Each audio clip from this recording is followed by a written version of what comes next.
Hello everyone, मैं doctor Swati Sharma English सूत्रा में आप सभी का स्वागत करती हूँ। कैसे हैं आप सभी? और आज मैं आप लोगों को आप पीछे देख रहे होंगे क्लॉज एनालिसिस कराऊंगी। ये आप लोगों को मैं बता देती हूँ, एसपी बख्शी जो बुक है ऑब्जेक्टिव इंग्लिश ग्रामर, ये मेरे पास ये वाली बुक है। आपके पास भी होगी, आपके पास नया एडिशन हो सकता है, किसी के पास इससे भी पुराना हो सकता है। तो ये ऑब्जेक्टिव इंग्लिश ग्रामर की जो मेरे पास बुक है उसमें पेज नंबर 62 और 63 है। पहले मैं आप लोगों को बता दूं मैं करवाने क्या वाली हूं आज आपको।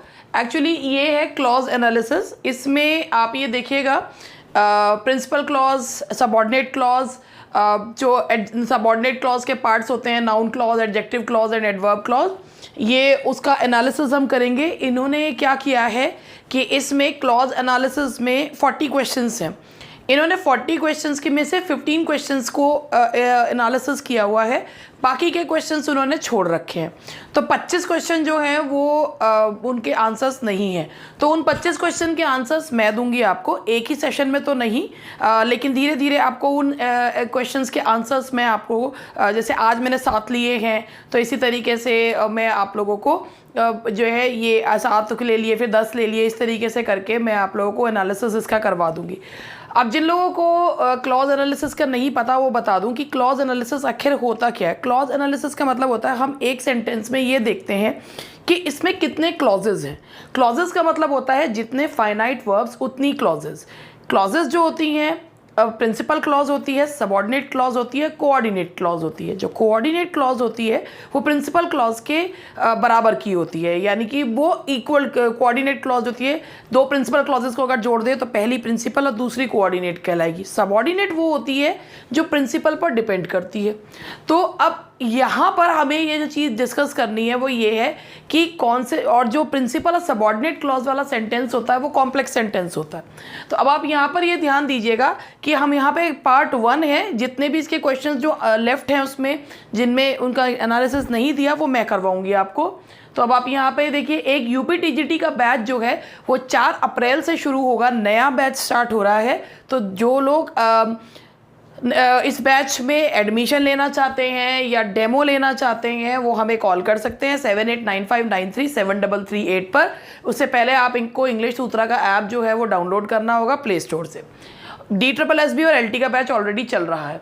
अब मैं आपको एनालिसिस ऑफ क्लॉजेस जो है वो समझा रही हूँ, ज़रा ध्यान से सुनिएगा।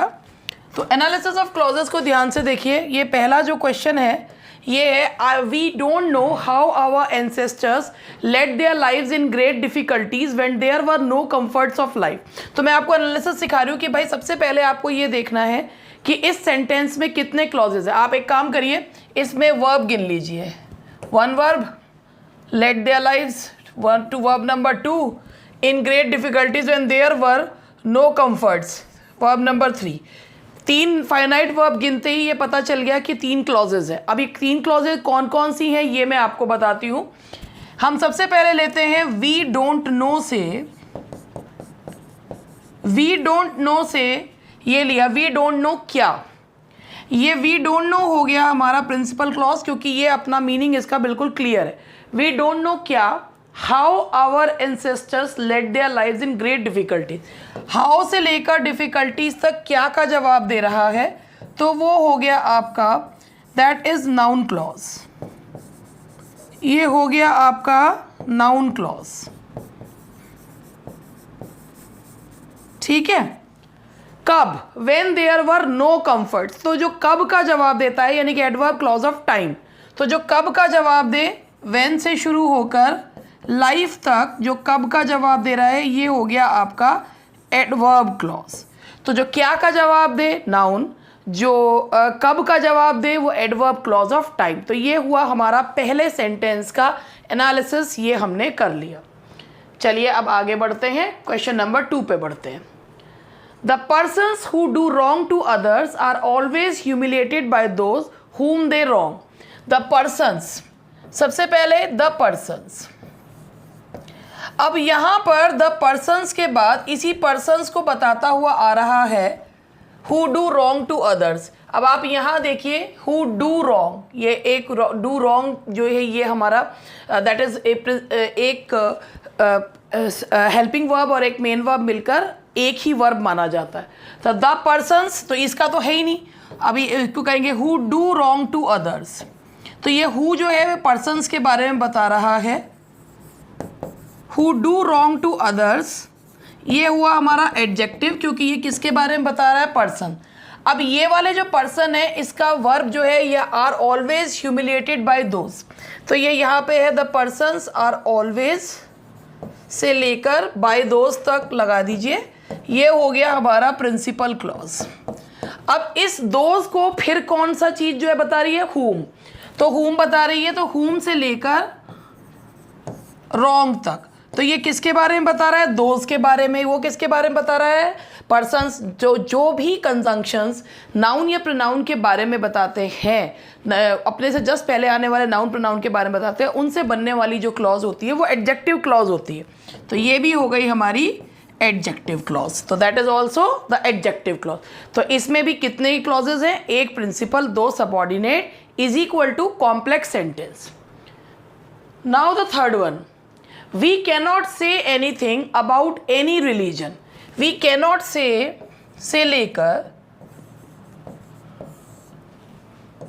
रिलीजन तक, ये हो गया हमारा प्रिंसिपल। अनलेस, कब तक, we agree, unless we agree, unless we agree, ये जो यहां से ये हुआ कब तक, जब तक, कब तक, अनलेस, कब, कब का ये जवाब दे रहा है, यानी कि adverb clause of time, unless we agree, तो ये हुआ आपका एडवर्ब क्लॉज, कब का, अनलेस वी एग्री क्या, on what, that all the religions teach us और टू बी कंपैशनेट, तो यहां पर है दैट ऑल द रिलीजन से लेकर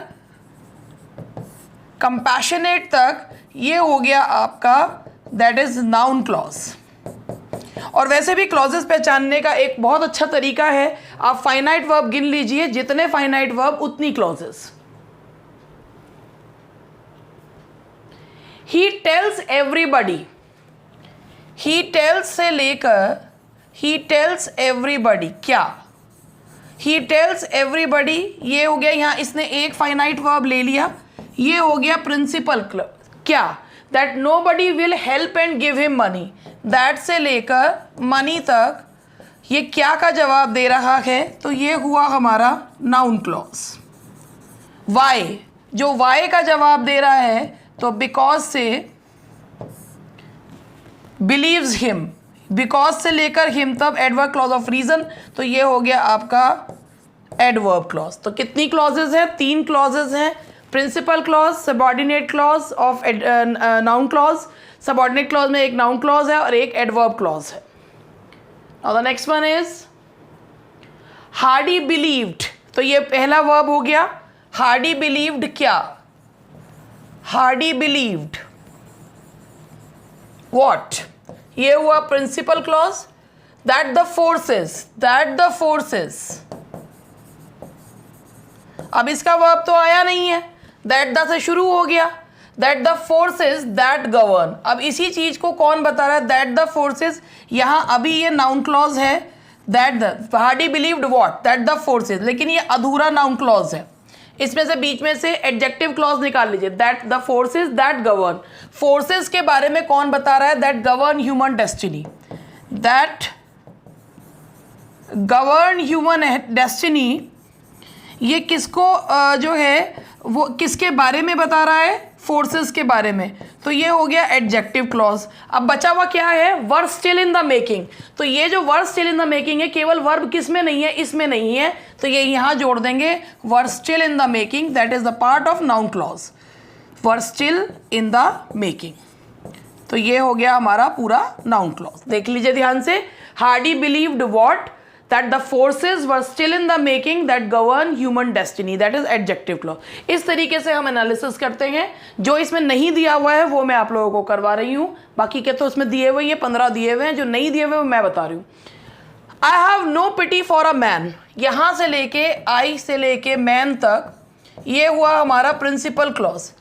अब ये जो है हु से लेके शुरू करते हैं, यहाँ बीच में आप कॉमा देख रहे हैं, ये इसका भाग नहीं है, हु टोल्ड, ये जो है हु टोल्ड मी, ये हु टोल्ड मी, ये हुआ हमारा मैन से एडजेक्टिव क्लॉज। अब जी ये क्या है, ये कौन सा हिस्सा है? जब भी किसी सेंटेंस में I know, you know, I believe ये आते हैं तो ये प्रिंसिपल क्लॉज का पार्ट होते हैं। तो ये I have no pity for a man, ये शुरू ऐसे होना चाहिए, you know very well I have no.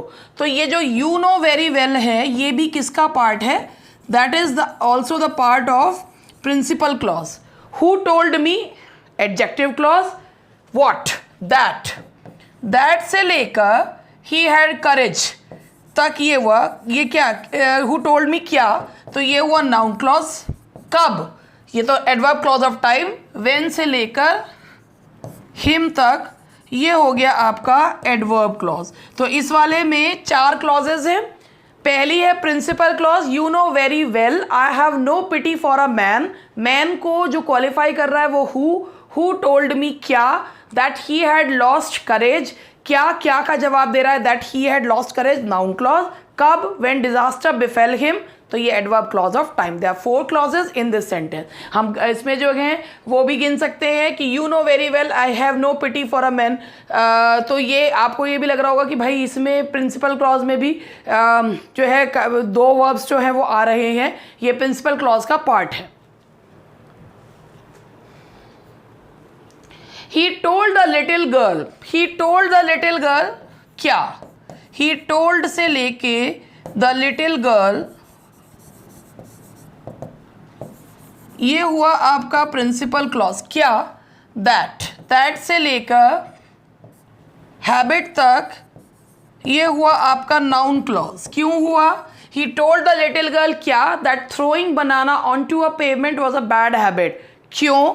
Because any, क्यों का जवाब दे रहा है तो because, adverb clause of reason, because से लेकर इट तक ये हो गया आपका एडवर्ब क्लॉज। तो ये आप देखिए कि ये इस तरीके से ये सेंटेंसेस को सॉल्व जो है वो मैंने करवाया है। इस जिनका आंसर नहीं है वो मैंने आपको बताया, आप आराम से बैठ के कर सकते हैं। जो 25 क्वेश्चन में से 7 करा दिए हैं, बाकी बचे हुए भी मैं पूरे करवाऊंगी इसमें। तो दैट्स ऑल फॉर टुडे। एक छोटा सा सेशन रखा है 7 क्वेश्चंस का कि किस तरीके से क्लॉज एनालिसिस करें।